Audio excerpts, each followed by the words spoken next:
Well, we are joined now by Michael Saunders. He is Citigroup's chief economist for Western Europe. Mr. Saunders, thank you very much for joining us. Now, looking at these spending cuts, we are right in the middle of a fragile recovery, and the data seems to be worse than it was back in February when a lot of economists were calling for these cuts. Do you think that this is still too risky an experiment? Oh, I think in practice the UK has no choice. If the coalition government had not committed quickly after the election to putting in place a credible fiscal plan, then the chances are the UK would have already faced significant macroeconomic volatility and external currency pressures, probably higher gilt yields, and the economic prospects for the UK would be much worse. With the examples of Greece, Portugal and Spain show you what happens if you lose financial market confidence. Now, there's no doubt that the spending cuts in the UK will be painful, but the alternative would be far worse. Now, it does appear that it will be welfare that's going to receive a lot of those cuts. Is welfare one of those areas that is going to affect the economy less than, for example, if a lot of those cuts were happening in defence or transport? Well, the key for the coalition really is to try to maintain political support for the spending cuts and to minimise the adverse effects on the economy. And so what they're going to do is two things. They're going to first of all try to focus on cutting the cost of public spending rather than the quantity, and second, to try to trim the welfare budget. Of course they have to tackle welfare. The UK spends more on welfare than on health plus education combined. And the idea that you can achieve significant public spending cuts without tackling welfare, I think, is pretty implausible.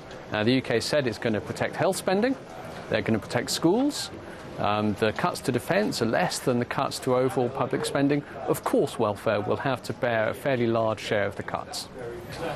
And we had David Blanchflower talking earlier today on Bloomberg, and he was saying from the US, where obviously QE2 is on the brink of being introduced, that they consider this to be really quite crazy, what's happening in the UK. Do you think that there is a significant divergence now between what's happening in the US and the UK and elsewhere?